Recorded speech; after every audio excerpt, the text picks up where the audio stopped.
The GPU crisis is getting worse and shows no major signs of improvement anytime soon. Just as I thought the situation could be getting better, it all goes Pete-tong. In this video, I'm going to talk about the current state of the GPU market, explain the very recent developments that have stopped progress in terms of stock and availability, and discuss maybe just how you can get your hands on a GPU or not this Black Friday weekend. Let's do this. The build videos and other content that we put out here on the channel often prominently include GPUs, or even revolves around them as the primary subject of the video. Something that we appreciate is very difficult for you guys, most of which are still struggling to get hands on with the latest graphics card. And in recent weeks, we've seen a huge uptick in hate and negative comments towards us about our videos. And this is something I wanted to address, not by moaning about those comments, but about talking about the crisis in more detail. To look at the GPU crisis, you have to go back to its roots, before the launch of RTX 3000 series, and instead look at RTX 20 series. This is a 2060 Super, a card that basically was the last readily available mainstream GPU. Back in July of 2020, as the 30 series launched and the rumour mill was running in overtime, people held off rather than buying 20 series cards, waiting for that all-elusive 30 series range. At that point in time, GPU demand was already very heavily inflated. With people on furlough or receiving stimulus checks, sitting at home with more time to game, they went out in their droves, people like you and me, to buy a graphics card for their next gaming PC. The amount of people PC gaming shot up by a rapid rate, something that's great for our industry as a whole, but caused difficulties in the hardware world. As if that wasn't enough, factories had to shut down, put people on furlough, or introduce social distancing measures, which of course impacted not only the actual supply and production of GPUs, but also the raw materials that go into making them. This was further compounded by the number of people who suddenly went from an office to working from home. That meant a huge demand for laptops and monitors and took a lot of the silicon out of the market. The raw materials in my lovely MacBook Pro, this is a PC gaming channel, that's quite an embarrassing addition, and the silicon in this GPU are largely the same. They come from the same source, they're just purposed and used in slightly different ways. What that meant was that there were huge strains on global supply chains producing components,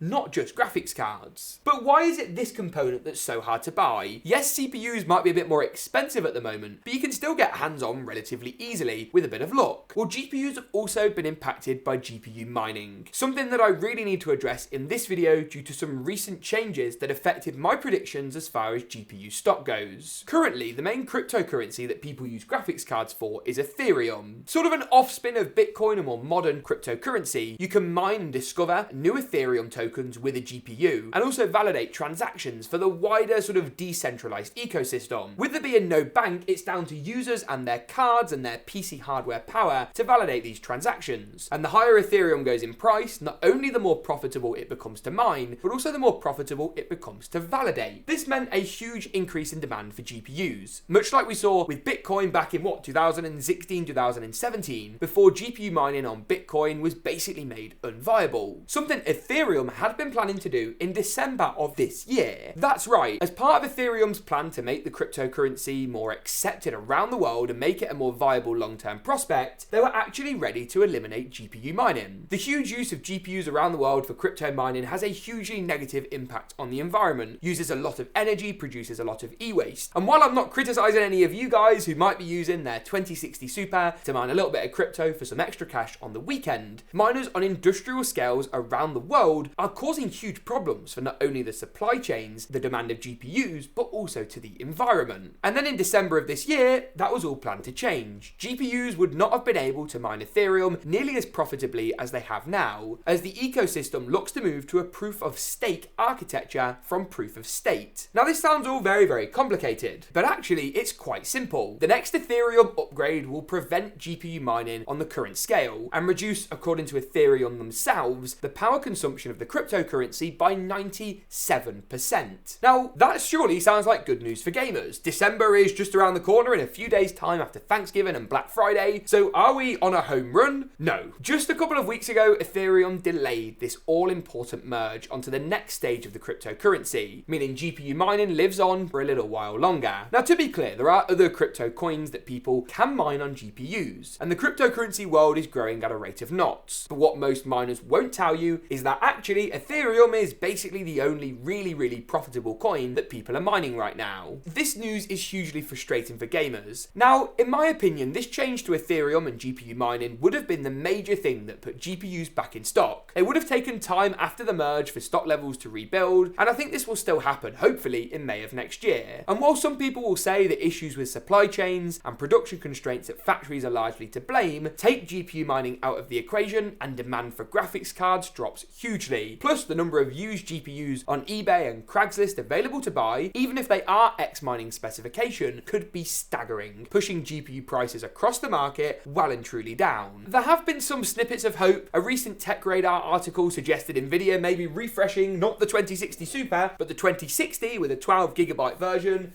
But frankly, who cares anymore? These are just sticking plasters to try and ease the burden of GPU stock. And while you can pick a graphics card up here in the UK from pretty much all major retailers, you will pay quite a hefty price premium for it. So what's the point in me making this video then? The idea really is to be transparent with you guys as to when things might improve. People are still having major difficulty picking up next generation consoles like the PS5 and the Xbox. And to tell you the complete truth, this is the time of year, Q4, Christmas, holiday season, where GPU demand is always at its highest every single year, meaning whatever stock does filter through to gamers in the market is going to get swallowed up. And if you see GPU prices increasing over the next few weeks, don't be too disheartened nor too surprised. February or March time could be a better point to buy a GPU when demand is undoubtedly lower and people are less prepared to pay ludicrous prices. If one thing's for sure, the GPU roller coaster isn't quite over yet, and I want to thank you all for sticking with us here on the channel. We want to cover the latest new technology products, and we realise how difficult it is to still buy a GPU. So what then is the point of actually making this video at all, if the conclusion is just going to be much of the same? The GPU crisis is not quite over yet. Well, for me, it's all about being transparent. We appreciate that you guys aren't really able to buy some of the products that we feature on the channel, but we know that you still want to see builds, and we still want to show off the latest hardware, because it is genuinely incredible what Nvidia have done with the 30 series. But even we can see the interest in the 3070 Ti and 3080 Ti, Nvidia's latest two releases, waned a long time ago. Pre-built PCs are a good solution, and we'll be talking about that more in a dedicated video soon. The best pre-builts to buy in stock this Christmas, but stay tuned for that one. Thanks for the ongoing support. We do really appreciate it, and good luck getting those all-important graphics cards. Thanks for tuning in, and we'll see you soon.